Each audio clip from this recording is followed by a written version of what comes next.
Good morning. How's everyone doing today? That is great. Okay, so it's a challenge for me to stand in one place, and it's also a challenge for me to stop talking once I get started. So bear with me. I'm going to try to stay within the time frame. My name is Ronica Arnold. I'm an associate professor in the Department of School, Community, and Rehabilitation Counseling in the College of Education at Jackson State University. And today I will be representing the College of Education and talking about how we are connecting the theories and integrating technology into learning in the College of Education. In the College of Education, we are responsible for educating our teachers who will in turn educate our future leaders. Think about it. Whatever you're doing today, whatever your profession is, whether you're a musician, a computer technician, an athlete, you're where you are because you were touched in some way by the life of a teacher. Someone had to teach you how to do what you're doing. Someone had to motivate you, encourage you, inspire you to pursue that interest. So we are responsible for educating our future teachers and also enhancing education in innovative and challenging ways. Our motto is educating, engaging, and empowering students. Dewey made the statement, if we teach today as we taught yesterday, we rob our children of tomorrow. If we keep on teaching in the same old ways, we are doing our students an injustice. Looking at this little cartoon, the teacher is saying, I know you're as excited as I am about today's lesson. But look at the students. They're asleep. She's excited, but they aren't. Look at that picture. Is that a reflection of what our 21st century classroom should look like? The teacher is using the chalkboard, still using chalk. The kids are sitting in their desk, and they are expected to sit there all day. And that's just not right. But in our other picture, that's more of what our new classrooms should look like. The teacher is sitting there with the students. They're engaged. At least they look like they're enjoying what they're doing. I know it's early in the morning.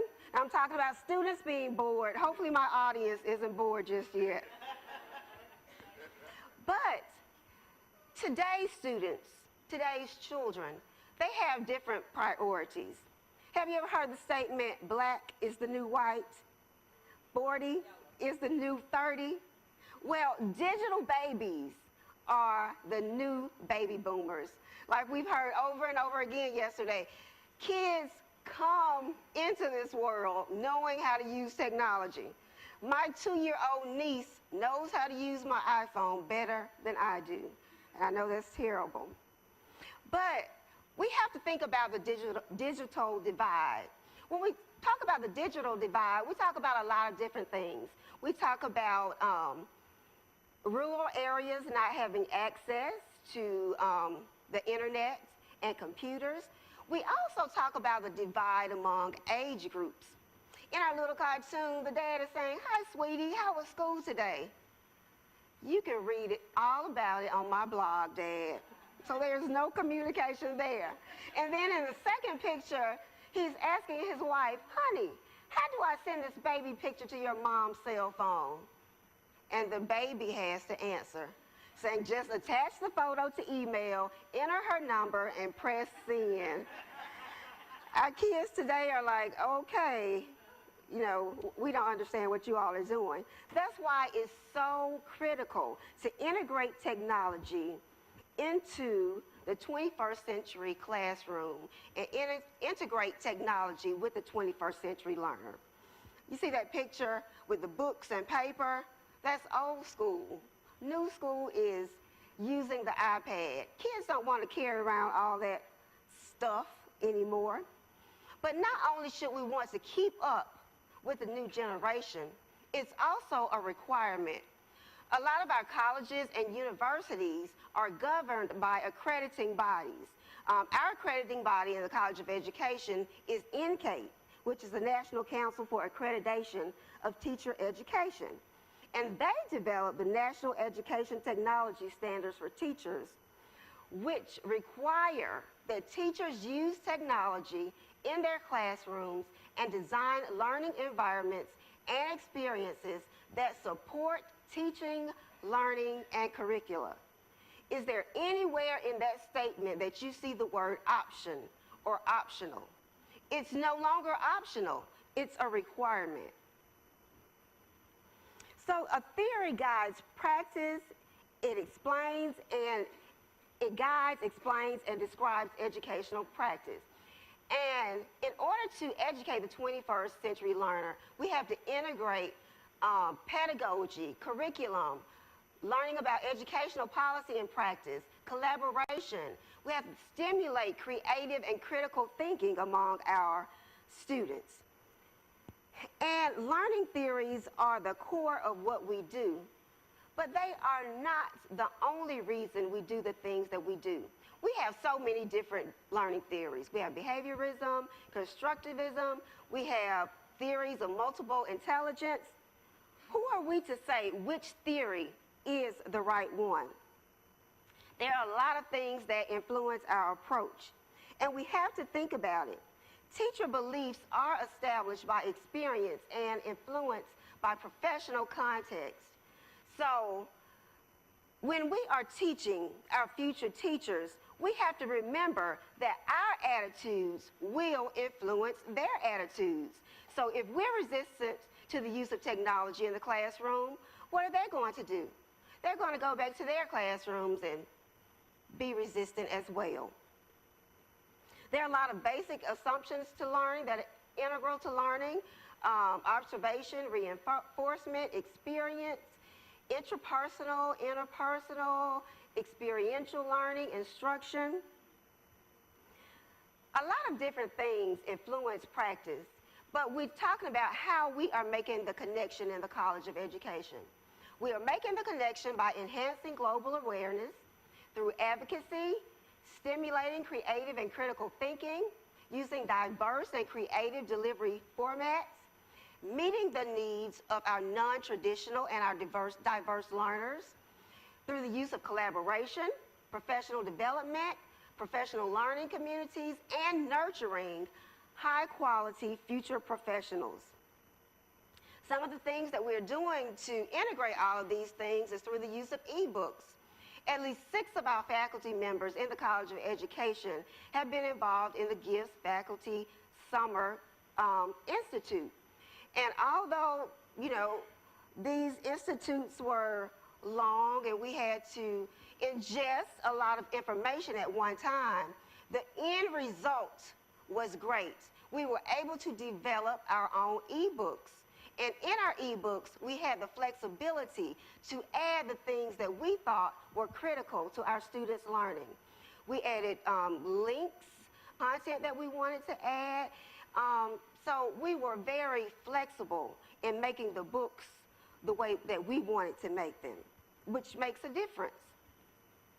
We also use YouTube for professional development. Service learning is very important at our university. So one thing that I do is I get my students to do a professional development workshop wherever they're doing their practicum, internship, or field-based experience. So they do the professional development workshop at their schools. They have to tape it, and then they upload it to YouTube so that others can view it at another time. So this promotes advocacy of the profession, of important issues in education. It also helps to develop their presentation skills. And it also teaches them how to use social media appropriately. Our Associate Dean Dr. Smith uses BrainShark for her presentations. And through the use of this, she's able to ask questions and her students are able to answer questions. Another critical thing important in the College of Education and the education of future teachers is supervision. Our students have to go out and do field-based experiences. And some of our students come from as far away as the Delta, areas like Greenwood. And sometimes, you know, we have bad weather. So they have to meet with their site supervisors and their university supervisors for at least 1 hour a week. So I started to integrate FaceTime for weekly supervision. And for those who don't have FaceTime, we use Skype. So that's an easier way to do supervision, especially for students who have to travel long distances. We use things like LinkedIn, YouTube, and Twitter for social networking and communication. And I'm getting the cue to move it on along. We also use links such as SurveyMonkey to engage our students in research, and that is so very important. They're able to put it out there and get the results back very quickly. And the benefits of this Teaching with Technology and iPad initiative is that we always have support. I could call or email Robert at any time. He will give me the answer, and if he doesn't, he will direct me to a person who can.